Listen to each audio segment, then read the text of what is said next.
The Black Cat. You are not going to believe this story, but it is a true story, as true as I sit here writing it, as true as I will die in the morning. Yes, this story ends with my end, with my death tomorrow. I have always been a kind and loving person. Everyone will tell you this. They will also tell you that I have always loved animals more than anything. When I was a little boy, my family always had many different animals round the house. As I grew up, I spent most of my time with them, giving them their food and cleaning them. I married when I was very young, and I was happy to find that my wife loved all of our animal friends as much as I did. She bought us the most beautiful animals. We had all sorts of birds, goldfish, a fine dog, and a cat. The cat was a very large and beautiful animal. He was black all over, and very intelligent.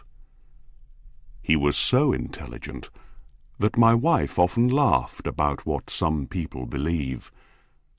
Some people believe that all black cats are evil, enemies in a cat's body. Pluto, this was the cat's name, was my favorite. It was always I who gave him his food, and he followed me everywhere. I often had to stop him from following me through the streets. For years, he and I lived happily together, the best of friends. But during those years, I was slowly changing. It was that evil enemy of man called drink who was changing me. I was not the kind, loving person people knew before. I grew more and more selfish. I was often suddenly angry about unimportant things. I began to use bad language, most of all with my wife. I even hit her sometimes. And by that time, of course, I was often doing horrible things to our animals. I hit all of them, but never Pluto. But my illness was getting worse. Oh yes, drink is an illness. Soon I began to hurt my dear Pluto too. I remember that night very well. I came home late, full of drink again. I could not understand why Pluto was not pleased to see me. The cat was staying away from me. My Pluto did not want to come near me. I caught him and picked him up, holding him strongly. He was afraid of me, and bit my hand. Suddenly, I was not myself any more. Someone else was in my body, someone evil and mad with drink.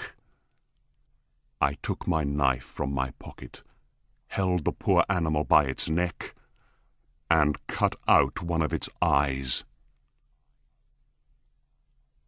The next morning, my mind was full of pain and horror when I woke up. I was deeply sorry. I could not understand how I could do such an evil thing. But drink soon helped me to forget. Slowly the cat got better. Soon he felt no more pain. There was now only an ugly, dry hole where the eye once was. He began to go round the house as usual again. He never came near me now, of course, and he ran away when I went too close.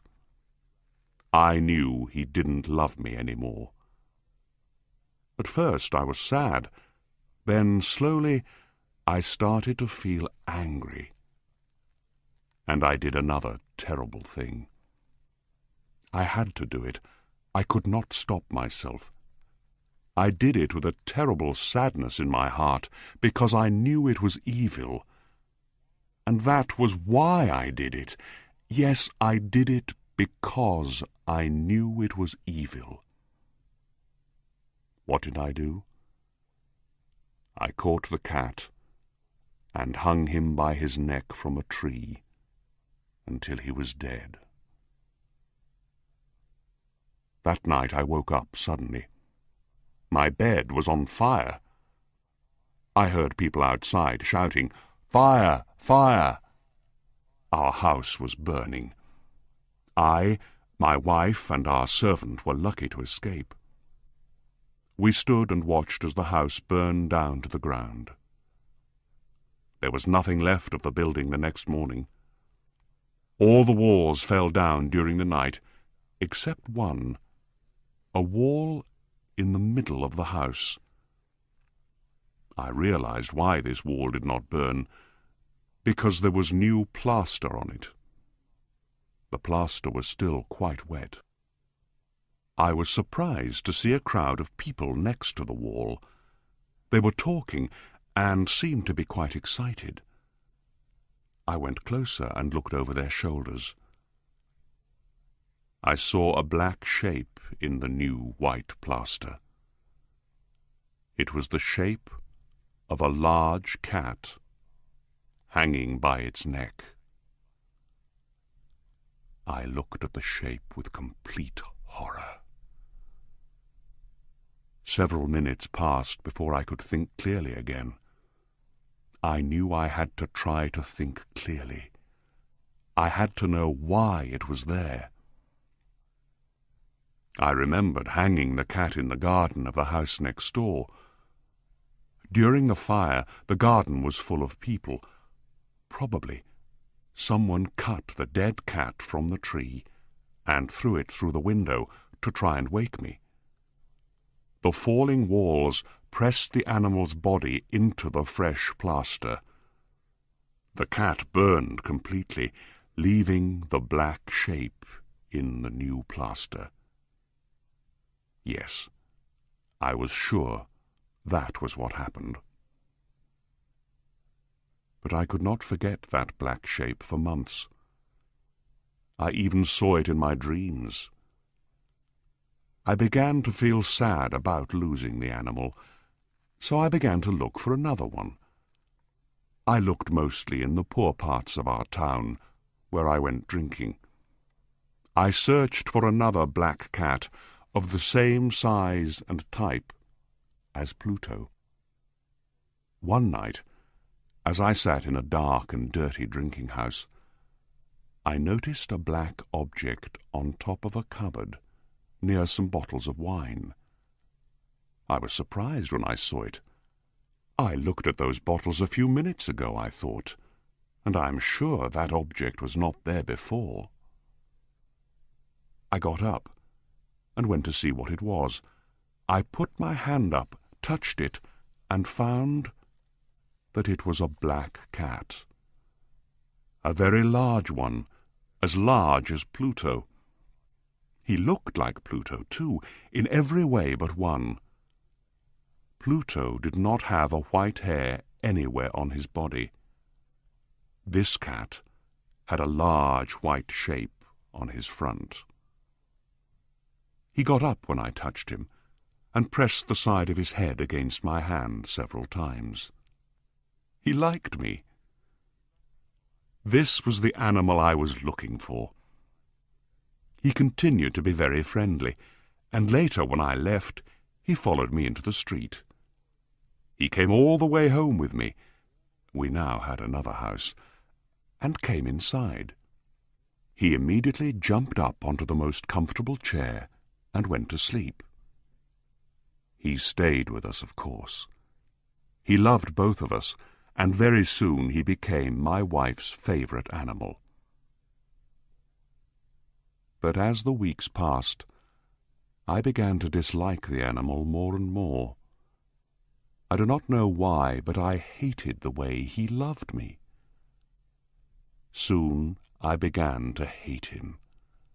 But I was never unkind to him. Yes, I was very careful about that.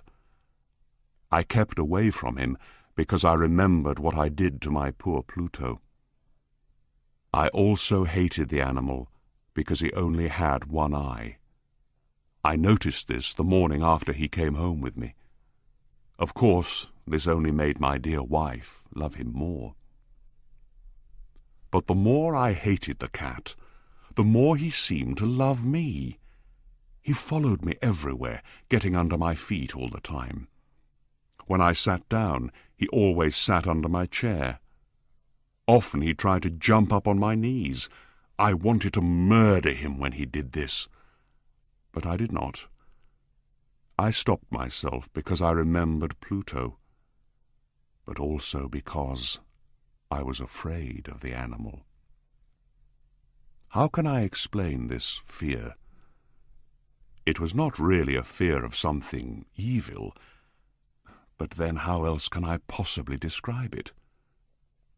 Slowly, this strange fear grew into horror. Yes, horror. If I tell you why, you will not believe me. You will think I am mad.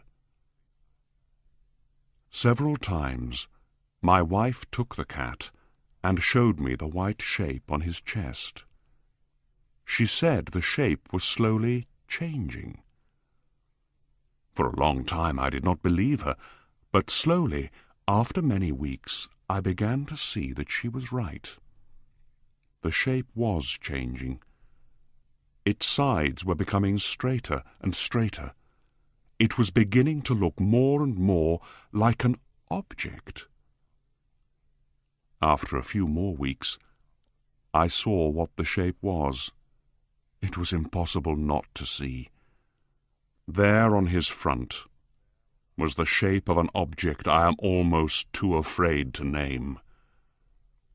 It was that terrible machine of pain and death. Yes, the gallows. I no longer knew the meaning of happiness or rest. During the day, the animal never left me. At night, he woke me up nearly every hour. I remember waking from terrible dreams and feeling him sitting next to my face, his heavy body pressing down on my heart. I was now a very different man. There was not the smallest piece of good left in me. I now had only evil thoughts. The darkest and the most evil thoughts. I hated everyone and everything, my dear wife, too. One day she came down into the cellar with me to cut some wood. We were now too poor to have a servant. Of course, the cat followed me down the stairs and nearly made me fall. This made me so angry that I took the axe and tried to cut the animal in two. But as I brought the axe down, my wife stopped my arm with her hand. This made me even more angry, and I pulled her hand away from my wrist, lifted the tool again, brought it down hard, and buried it in the top of her head. I had to hide the body. I knew I could not take it out of the house. The neighbors noticed everything. I thought of cutting it into pieces and burning it. I thought of burying it in the floor of the cellar. I thought of throwing it into the river at the end of the garden. I thought of putting it into a wooden box and taking it out of the house that way. In the end, I decided to hide the body in one of the walls of the cellar. It was quite an old building near the river, so the walls of the cellar were quite wet and the plaster was soft. There was new plaster on one of the walls, and I knew that underneath it The wall was not very strong. I also knew that this wall was very thick. I could hide the body in the middle of it. It was not difficult. I took off some plaster, took out a few stones, and made a hole in the earth that filled the middle of the wall. I put my wife there, put back the stones, made some new plaster, and put it on the wall. Then I cleaned the floor and looked carefully round. Everything looked just as it did before. Nobody would ever know. Next, I went upstairs to kill the cat. The animal was bringing me bad luck. I had to kill it. I searched everywhere, but I could not find him. I was sure it was because of my wife's murder. He was too clever to come near me now. I waited all evening, but I did not see the evil animal. He did not come back during the night either. And so for the first time in a long time I slept well. When I woke up the next morning, I was surprised to see that the cat still was not there. 2, 3 days passed, and there was still no cat. I cannot tell you how happy I began to feel.